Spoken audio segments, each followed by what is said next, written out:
목사가 될 수 있고 장로가 될 수 있는 네, 오늘 함께 말씀 앞에 전심으로 나아가는 시간 되기를 소망합니다. 오늘 말씀의 제목은 그리스도 안에서라는 말씀의 제목을 가지고 에베소서 1장 1절에서 14절 말씀 함께 주님 앞에 나아가겠습니다. 먼저 에베소서 1장 1절에서 2절 말씀 함께 보겠습니다. 하나님의 뜻으로 그리스도 예수의 사도가 된 나 바울이 에베소에 사는 그리스도 예수를 믿는 성도들에게 이 편지를 씁니다. 우리 아버지 하나님과 주 예수 그리스도께서 내려주시는 은혜와 평화가 여러분에게 있기를 빕니다. 아멘. 이 에베소서는 주후 60에서 63년도에 기록되었다고 옥중서신으로 알려진 편지입니다. 그리고 사도 바울이 기록한 편지입니다. 지금으로부터 약 한 1960년 전에 쓰여진 이 편지가 오늘날 저희들에게도 동일하게 능력이 있고 오늘날 우리들에게도 많은 것을 깨닫게 해주시며 회개하게 하시는 말씀들입니다. 1절 말씀을 보면 바울이 1절 서두에 기록한 대로 자신의 사도직에 대해서 자신이 어떠한 자격이나 조건이 되어서 예수의 사도가 된 것이 아니라 하나님의 뜻으로 사도가 되었음을 말하고 있습니다. 갈라디아서 1장 1절을 함께 보면 사람들이 시켜서 사도가 된 것이 아니요 사람이 맡겨서 사도가 된 것도 아니요 예수 그리스도께서 그리고 그분을 죽은 사람 가운데서 살리신 하나님의 아버지께서 임명하심으로써 사도가 된 나 바울이라고 이렇게 기록되어 있습니다.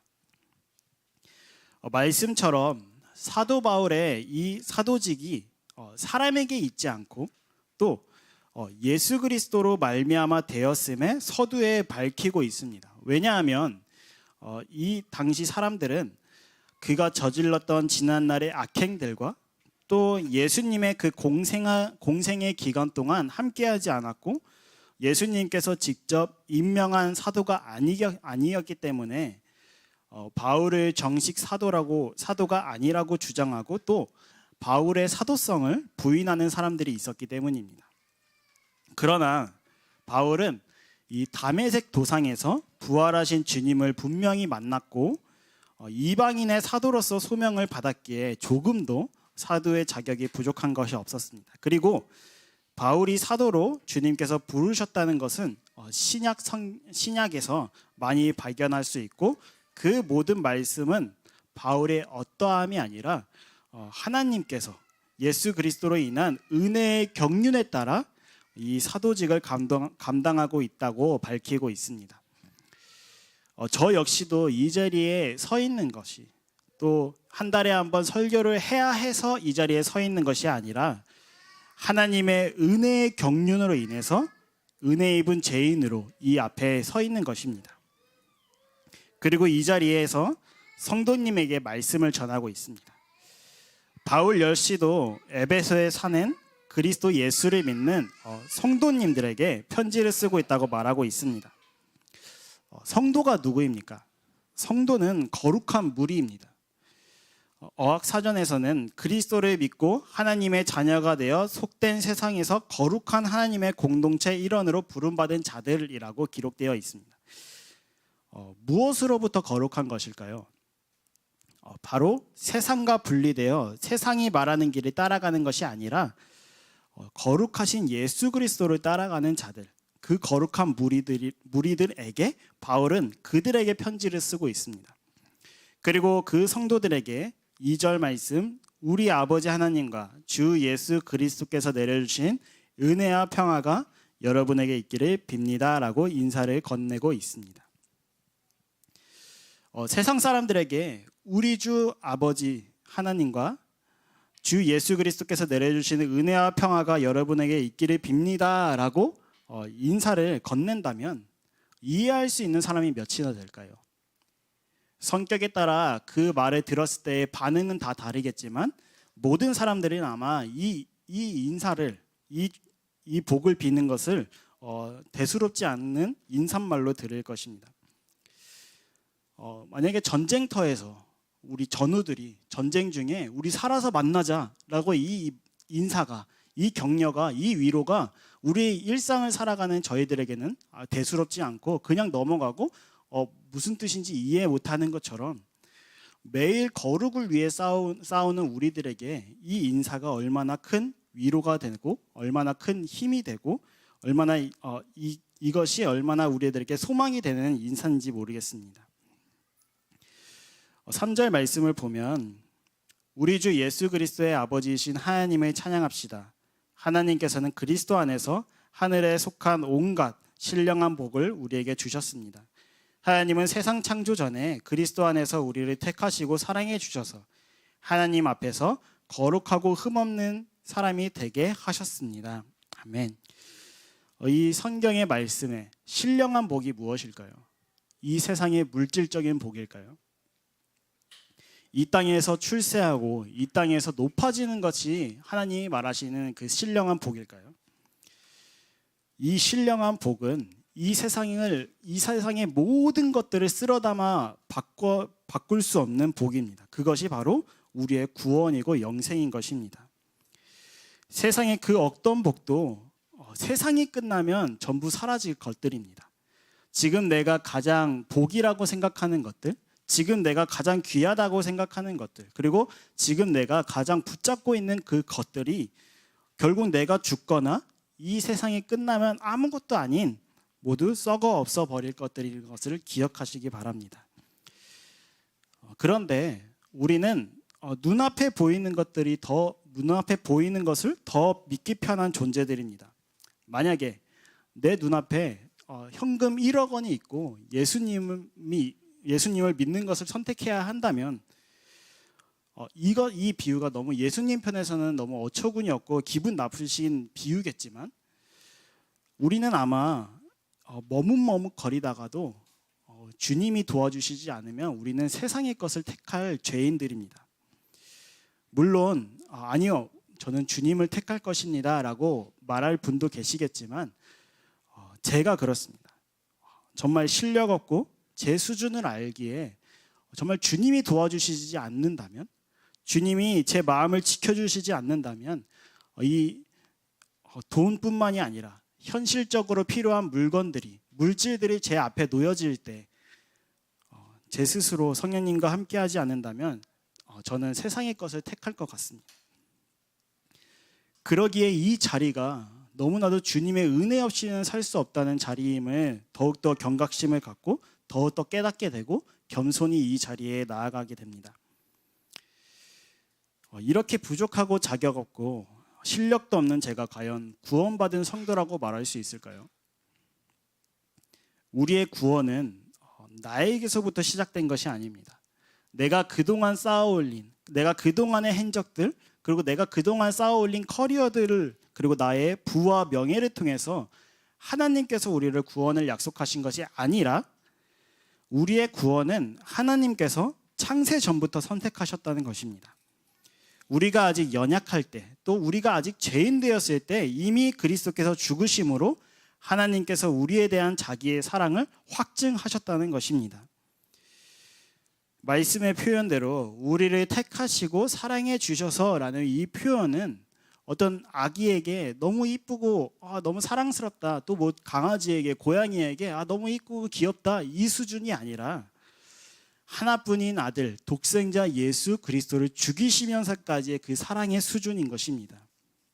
그리고 하나님과 재물 중 주님의 도움 없이는, 또 어쩔 때는 그 재물을 선택할 것 같은, 또 재물을 선택한 이 믿음 없는 자의 고백하는 저를 하나님 보시기에 거룩하고 흠없는 사람이 되게 하신다고 약속하셨습니다. 수요 예배에서 말씀하셨던 것처럼 하나님께서는 스스로 약속하신 바를 능히 이루실 수 있는 분이십니다. 그리스도를 통해서 모든 것을 이루셨습니다. 그리고 그 약속을 그리스도 안에서 완성하셨습니다. 우리는 이 말씀의 제목처럼 그리스도 안에서 선택받은 자들입니다. 우리는 본래 하나님의 형상대로 지음을 받았고 지혜롭고 거룩하고 의롭게 창조된 피조물입니다. 그러나 아담의 범죄, 그 원죄로 인해서 모든 인류가 죄악에 빠졌고 하나님과 원수된 사이가 되었습니다. 이런 우리를 위해 창세 전부터 구원하실 죄인들을 택하시고 이 택함은 어떤 인간의 공로나 어떤 일시적인 환경에 의해서 우리를 택하신 것이 아니라 창세 전부터 우리를 택하시고 우리의 죄를 예수 그리스도께로 전가시키시고 우리의 죄를 대속하시는 희생 제물이 되었다는 것입니다. 그분의 희생으로 인해 우리는 예수 그리스도 안에서 온전케 되어서 거룩하고 흠이 없는 자로 살아갈 수 있게 된 것입니다. 우리를 택하시고 사랑하사 예수 그리스도 안에서 우리를 온전케 하시는 주님의 전적인 은혜를 우리는 깨닫게 되는 것입니다. 더 나아가 5절 말씀을 보면 하나님이 기뻐하시는 뜻을 따라 예수 그리스도를 통하여 우리를 하나님의 자녀로 삼으시기로 예정하신 것입니다. 아멘. 하나님께서 이 택한 자들을 예수 그리스도를 통하여 우리를 하나님의 자녀로 삼으시기로 예정하셨습니다. 그리고 예수 그리스도 십자가 복음을 믿는 우리는 하나님의 자녀가 되었습니다. 요한복음 1장 12절 말씀, 그러나 그를 받아들인 사람들 곧 그 이름을 믿는 사람들에게는 하나님의 자녀가 되는 특권을 주셨다. 로마서 8장 15절 말씀, 여러분은 또다시 두려움에 빠뜨리는 종살이의 영을 받은 것이 아니라 자녀로 삼으시는 영을 받았습니다. 그래서 우리는 그 영으로 하나님을 아빠, 아버지라고 부릅니다. 아멘. 우리가 하나님의 자녀이기 때문에 2절 말씀처럼 인사를 나눌 수 있고 격려를 할 수 있는 것입니다. 오직 하나님의 자녀만이 하나님을 아빠, 아버지라고 부를 수 있는 것입니다. 우리 아버지 하나님. 이것은 그냥 우리가 자연스럽게 내뱉지만 세상 사람들은 이 표현을 사용할 수 없습니다. 왜냐하면 그 영이 속에 없기 때문입니다. 하나님의 자녀만이 하나님을 아빠, 아버지라고 부를 수 있고 그 아들 예수 그리스도를 죽이시면서까지 우리를 사랑하시고 구원하시는 우리의 아버지 하나님 되십니다. 주님께서 6절 말씀처럼 그래서 하나님이 하나님의 사랑하시는 아들 안에서 우리에게 거저 주신 하나님의 영광스러운 은혜를 찬미하게 하셨습니다. 아멘. 하나님께서 이렇게까지 하시는 그 목적은 하나님의 영광스러운 은혜를 찬미하게 하시려는 것입니다.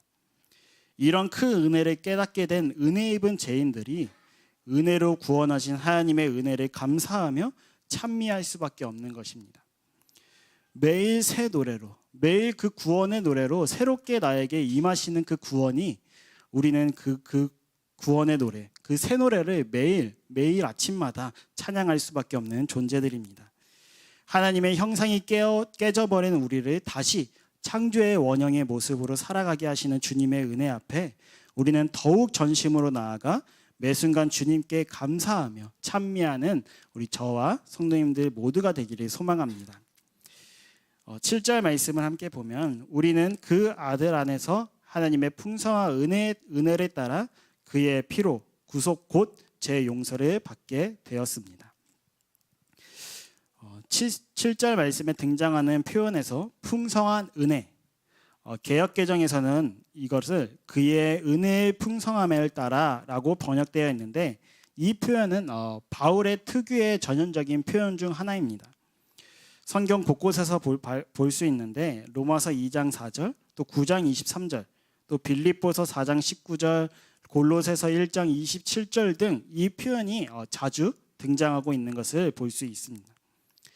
이 바울의 표현대로 하나님의 은혜는 마르지 않는 주님의 은혜입니다. 고갈되지 않고 매일 흘러넘치는 주님의 은혜가 우리를 죄에서부터 해방시켜 주셨습니다. 그 은혜의 본체 되신 예수 그리스도의 피로 우리를 구속 곧 죄 용서를 받게 하신 것입니다. 하나님께로부터 깨져버린 우리 관계를 예수 그리스도 피를 흘리심으로 그 복음으로 우리를 하나님과의 관계를 화해시켜 주셨고 하나님께서 그리스도 안에 있는 우리들을 죄 없다, 의롭다 칭하여 주셨습니다. 베드로전서 1장 18절에서 19절 말씀을 보면 여러분은 조상으로부터 물려받은 여러분의 헛된 생활 방식에서 해방되었습니다. 여러분도 아시지만 그것은 은이나 금과 같은 썩어질 것으로 된 것이 아니라 흠이 없고 티가 없는 어린 양의 피와 같은 그리스도의 귀한 피로 되었습니다. 아멘. 우리의 죄를 사하시고 깨끗하게 할 수 있는 것은 어린 양의 피, 그 오직 그리스도의 보혈, 그리스도의 그 귀한 피로 정결하게 되며 깨끗하게 될 수 있다는 것, 그리고 그 예수 그리스도의 피로 인해서 우리가 구원받았다는 것을 우리는 기억해야 합니다. 사도행전 4장 12절 말씀, 이 예수밖에는 다른 아무에게도 구원은 없습니다. 사람들에게 주신 이름 가운데 우리가 의지하여 구원을 얻어야 할 이름은 하늘 아래 이 이름밖에 다른 이름이 없습니다. 아멘. 우리는 기억해야 합니다. 괜히 엄한 곳을 찾아가서 우리의 죄를 토로하고 우리의 죄를 고한다고 해서 죄사함을 받는 것이 아닙니다. 또 하나님의 대리인이라고 말하는 그 설치는 사람들에게 온갖 것을 바쳐도 우리의 죄사함을 받을 수 없고, 더군나 죄를 돈으로 사함을 받는 것은 더더욱 아닙니다. 이 말씀대로 오직 예수 그리스도의 그 십자가 복음을 믿는 성도만이, 오직 예수 그리스도의 십자가 복음을 믿는 믿음만이 우리의 구원의 유일한 길이며 진리며 생명인 것입니다. 8절 말씀을 보면, 8절에서 10절 말씀을 함께 보면, 하나님은 우리에게 모든 지혜와 총명을 넘치게 주셔서 그리스도 안에서 미리 세우신 하나님이 기뻐하시는 뜻을 따라 하나님의 신비한 뜻을 우리에게 알려주셨습니다. 하나님의 계획은 때가 차면 하늘과 땅에 있는 모든 것을 그리스도 안에서 그분을 머리로 하여 통일시키시는 것입니다. 아멘. 하나님께서 허락하시지 않는다면 이 성경을 올바르게 해석할 수 없는 것입니다. 성령이 내 안에 계시지 않는다면 우리는 잘못된 교리와 또 잘못된 해석으로 이단이 생겨나고 우리의 어긋난 신앙생활이 생겨나고 잘못된 종교적 간섭이 생겨나게 됩니다. 그러기에 우리가 머스트라이프, 말씀과 기도의 생활을 할 때 반드시 구해야 할 것은 말씀을 말씀대로 볼 수 있는 지혜를 구해야 합니다. 또 말씀을 올바르게 해석하며 말씀을 묵상할 때 그리스도께서 깨닫게 하시는 그 은혜를 구하며 나아가야 됩니다. 8절의 말씀처럼 하나님께서 우리에게 지혜와 총명을 넘치게 해주셔서 우리가 그리스도 안에서 하나님의 그 신비한 뜻을 우리가 깨달을 수 있게 되는 것입니다. 개역개정에서는 이 신비한 뜻을 그 뜻의 비밀이라고 번역했습니다. 이 문장을 원어적 해석으로 다시 바꾸면 이미 밝혀진 신비를 의미합니다. 골로새서 1장 26절에서 27절 말씀을 함께 보면, 이 비밀은 영원전부터 모든 세대에게 감춰져 있었는데 지금은 그 성도들에게 드러났습니다. 하나님께서는 이방 사람 가운데 나타난 이 비밀의 영광이 얼마나 풍성한지를 성도들에게 알리려고 하셨습니다. 이 비밀은 여러분 안에 계신 그리스도요 곧 영광의 소망입니다. 아멘. 즉 전에는 비밀로 감추어져 있었는데 그리스도를 통해서 밝혀진 진리를 말하고 있는 것입니다. 그 비밀은 바로 그리스도 안에서 성취하신 하나님의 구원 계획이었습니다.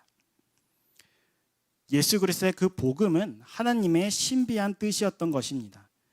구약 시대에 살았던 사람들은 이 비밀을 그림자로만 알고 메시아를 기다리고 잘 이해하지 못했습니다. 또 신약 시대에 살았던 그 예수님과 함께 있던 제자들조차도 예수님이 어떤 복음으로 어떤 일을 이루실지 행하실지를 정확하게 온전히 이해하실 수 없는 장면들을 볼 수 있습니다. 그러나 예수님께서 승천하신 후 성령님을 보내주셔서 그 성령님을 통해서 그 비밀을 온전히 알게 되었고, 그 비밀은 곧 예수 그리스도를 통한 구원이었습니다. 그리고 그것은 하나님의 기쁘신 뜻임을 깨닫게 되었습니다. 이 구원 계획을 하나님께서 즉흥적으로 이루신 것이 아닙니다. 또 돌발적으로 하나님께서 예수님을 희생 제물로 삼으신 것이 아니라 하나님께서는 이 복음을 창세전부터 계획하시고 예정하시고 때에 맞게 완벽하고 한치의 오차도 없으시기에 실행하신 것입니다. 아담을 창조하시고 또 아담으로부터 노아, 또 노아의 대홍수 심판, 또 아브라함을 택하시고 아브라함으로부터 큰 민족을 이루시고 아브라함을 통해 다윗을 낳고 또 다윗의 혈통에서 예수 그리스도, 때가 찬 경륜대로 하나님이신 예수님께서 죄인의 모습으로 이 땅 가운데 오셨고 하나님께서 예정하신 대로 예수 그리스도께서 순종하심으로 모든 것을 이루셨고 그 한 사람의 순종으로 인해 예수 그리스도 안에 있는 모든 믿는 자들이 구원을 받게 되었습니다. 이 완벽한 플랜을 주님께서 창세 전부터 계획하시고 완벽하고 한치의 오차도 없으신 주님의 계획이 이 땅 가운데 이루어지게 된 것입니다. 그리고 우리는 이 말씀을 통해서 깨닫게 되고 믿게 된 것입니다. 아담의 창세 전부터 지금까지 흘러가는 이 생명의 복음을 우리는 지금 듣게 되었고 그 비밀을 깨닫고 믿게 된 것입니다. 그러기에 우리가 이 예배당에 모여서 예배하고 하나님의 복음을 듣고 하나님께 영광을 올려드리는 이 순간이 얼마나 값지고 하나님께서 계획하시고 하나님께서 예정하셨다는 것을, 그 신비를 우리는 경험하고 있는 중입니다. 그리고 더 나아가 예수 그리스도께서 하늘과 땅에 있는 모든 것을 그리스도 안에서 그분을 머리로 하여 통일시켜 주셨다고 성경은 말씀하고 계십니다. 그리스도가 머리 되신 한 몸, 그리스도가 머리 되신 교회입니다. 교회는 그 누구도 주인이 되어서는 안 됩니다. 목사님이나 저나 이제 세워질 그 직분자, 집사님도 그 누구도 교회의 주인이 되어서 군림해서는 안 됩니다. 교회의 주인은 머리 대신 예수 그리스도 뿐입니다. 그러기에 직분을 넘어서 우리는 모두가 하나 되기를 힘써야 됩니다. 에베소서 4장 3절에서 6절 말씀, 성령이 여러분을 평화의 띠로 묶어서 하나가 되게 해주신 것을 힘써 지키십시오. 그리스도의 몸도 하나요 성령도 하나입니다. 이와 같이 여러분도 부르심을 받을 때에 그 부르심의 목표인 소망도 하나였습니다. 주님도 한 분이시오, 믿음도 하나요, 세례도 하나요. 하나님도 한 분이십니다. 하나님은 모든 것의 아버지시오, 모든 것 위에 계시고 모든 것을 통하여 계시고 모든 것 안에 계시는 분이십니다. 아멘.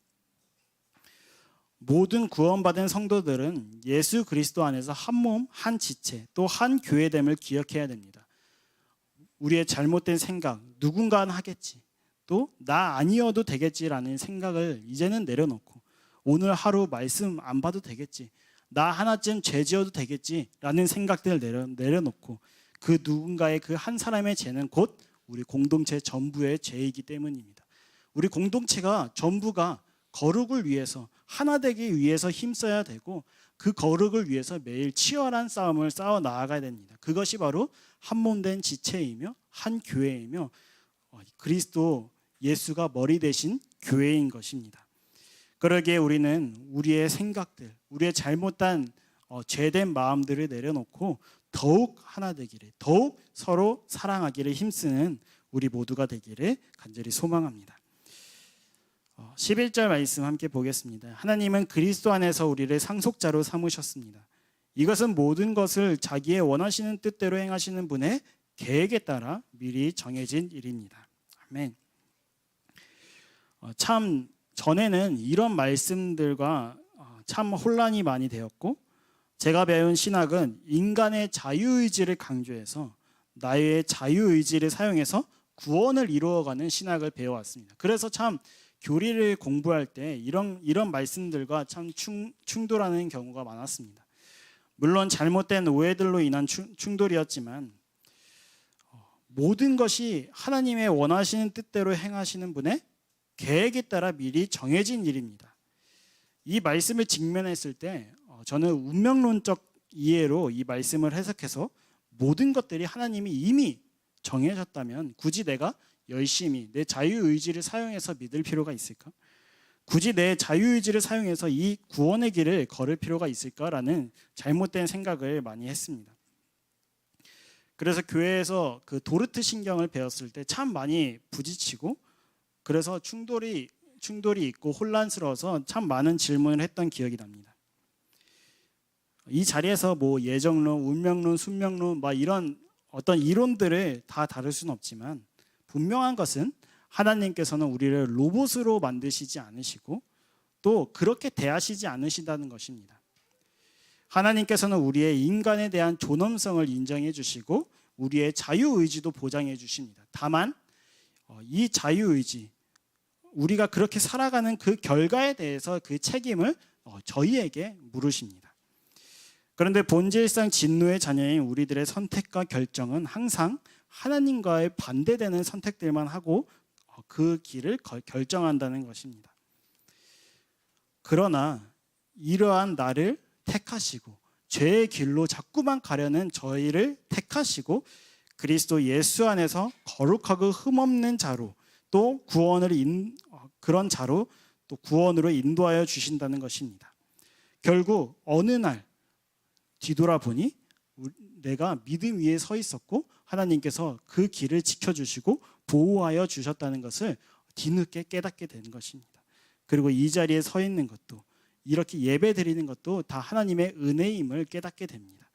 이것이 바로 하나님의 신비입니다.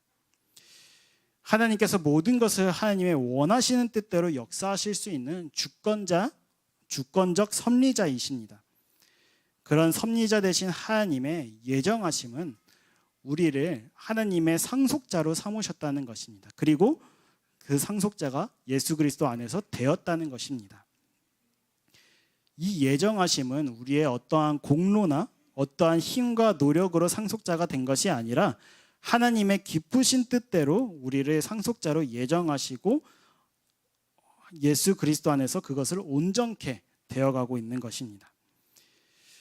그러기에 우리는 12절 말씀, 그것은 그리스도께 맨 먼저 소망을 둔 우리로 하여금 하나님의 영광을 찬미하는 사람이 되게 하시려는 것이었습니다. 6절 말씀과 동일하게 이 하나님의 구원 사역으로 얻고자 하시는 목적은 바로 하나님의 영광을 찬미하게 하시려는 것임을 깨닫게 하십니다. 이사야 43장 7절 말씀 개역개정으로 보면 내 이름으로 불려지는 모든 자 곧 내가 내 영광을 위하여 창조한 자를 오게 하라. 그를 내가 지었고 그를 내가 만들었느니라. 고린도전서 10장 31절 말씀, 그러므로 여러분은 먹든지 마시든지 무슨 일을 하든지 모든 것을 하나님의 영광을 위하여 하십시오. 아멘. 우리가 이 땅에 살아가면서 행하는 그 모든 일의 목적은 하나님의 영광을 위해서 살아가는 것이며 하나님을 영화롭게 하는 것입니다.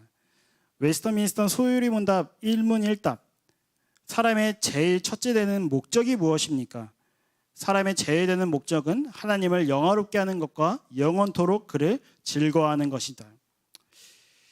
우리의 삶의 모든 영역 속에서 이 예배당에서만 예배드리는 것이 아니라, 이 예배당에서만 서로 사랑하고 섬기는 것이 아니라 우리의 삶의 그 자리에서도, 삶의 모든 영역 속에서도 우리는 하나님께 영광 올려드리는 삶을 살아내야 하며 우리의 존재 목적에 맞게 하나님을 영화롭게 하며 또 그를 즐거워하며 살아가는 것임을 기억하며 나아가기를 소망합니다.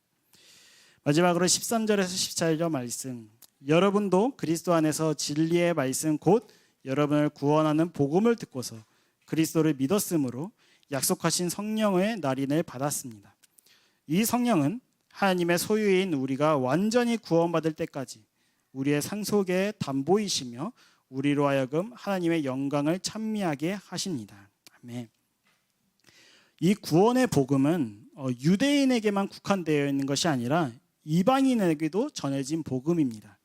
그리고 그 복음이 오늘날 살아가는 우리들에게도 전해져서 이방인인 우리들도 그리스도 안에서 진리의 말씀 곧 구원하는 복음을 듣고서 그리스도를 믿었으므로 우리 가운데도 성령의 날인을 받은 것입니다. 성령님께서 우리 안에 계신다는 것은 곧 우리가 하나님의 소유임을 확증시켜 주시는 것입니다.